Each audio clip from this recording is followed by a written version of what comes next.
I was just thinking, do women unknowingly contribute to the sexual abuse and sexual assault of other women by not sharing their experiences with the young women and young girls in their life? Not too young, but you know what I mean? Because I think every woman, by the time she's 18, has experienced some really uncomfortable, inappropriate, weird things around sex, being tried to be coerced into sex or pressured into sex by, you know, boys their own age, maybe even other girls, you know, to be a part of the crowd and, you know, I'm going to do it, you do it. And I think by not sharing our experiences, it's part of what allows it to perpetuate. And not necessarily on social media, like everybody telling their business or telling their story, but the girls that we have in our lives.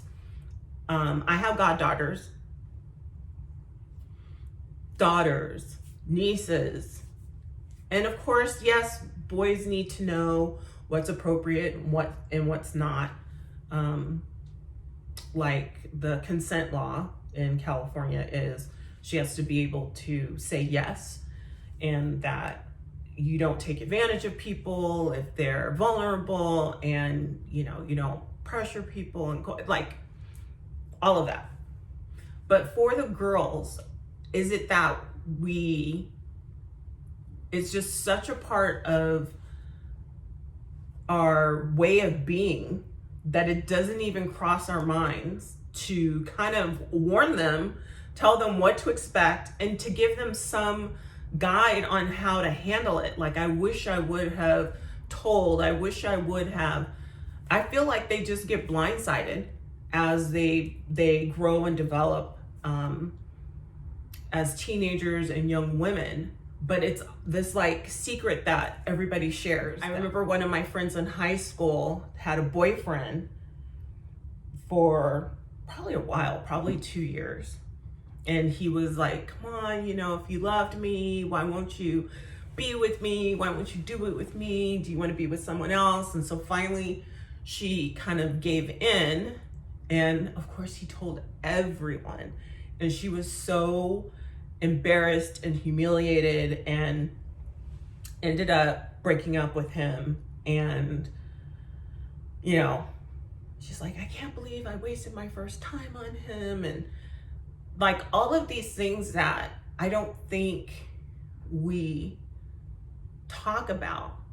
Don't get in a car with strangers, even though I did do that in Portugal not that long, a few years back, but with the tuk-tuk driver, it's a whole thing. But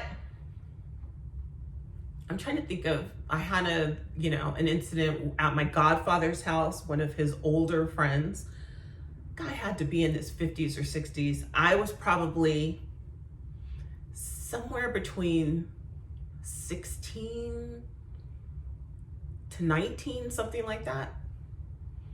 And he was rubbing my leg under the table. They were playing either cards or dominoes or something. And he was rubbing my leg under the table.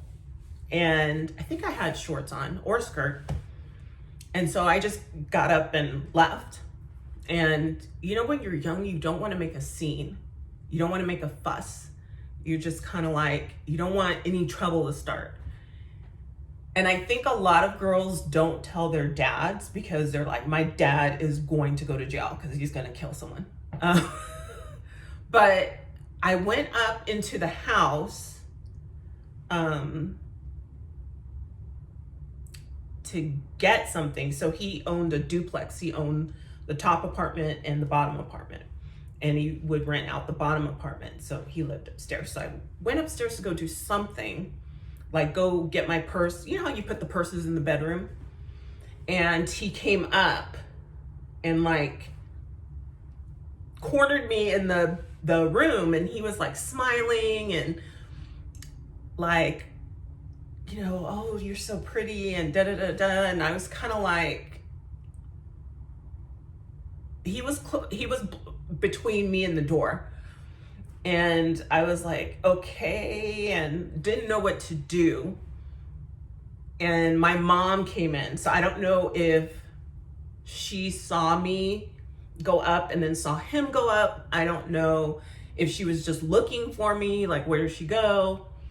And this is before, like, you wouldn't, like, oh, I'm going to be playing a game on my cell phone, because this would have been in the late 80s. So no cell phones or anything like that. But yeah, my mom came in and it was just weird. Like, it was, you could tell it was tension in the room. And he just kind of walked out, and my mom's like, is everything okay? And I was like, yeah. And she's like, are you sure? And I was like, yeah. So then we were in the car on the way home, and it was probably a good hour drive. My mom's like, did something happen in the room? And so when I told her, well, he was feeling my leg under the table, and then she's like, what? And she's like, what? Why didn't you say anything? And I was like, I didn't want a whole thing. And how common that is for young girls to just like, I don't want to be the cause of any discord. I don't want a big deal made out of it. I don't want to. So I think that, you know, these conversations are better when we're talking to someone we know and we love, so that they go, oh, okay, this could happen, that could happen, you know, how it was handled, how I wish I would have handled it now, how you know, you can handle a situation better, but to have these conversations. So I just feel like there are extreme situations, and so young women aren't expecting all of the little things, the smaller incidents that you probably wouldn't report to the police or anything like that, but so that they know what to expect, they know how to handle things. I just think they walk into, probably even before adulthood, as teenagers, and they have all of these experiences, and they're not telling anyone either. They might tell their friends, but they don't want like a big deal made. But I don't know. I was just thinking, like, are we part of the problem by not talking about it? Or maybe people do talk about it and I don't know. Do you talk about it with your kids? Like, your experiences, not necessarily other people's experience, but your experiences as a girl or woman with weird situations.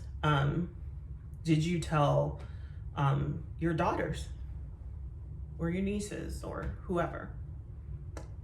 I was just thinking, like, I think that would be helpful.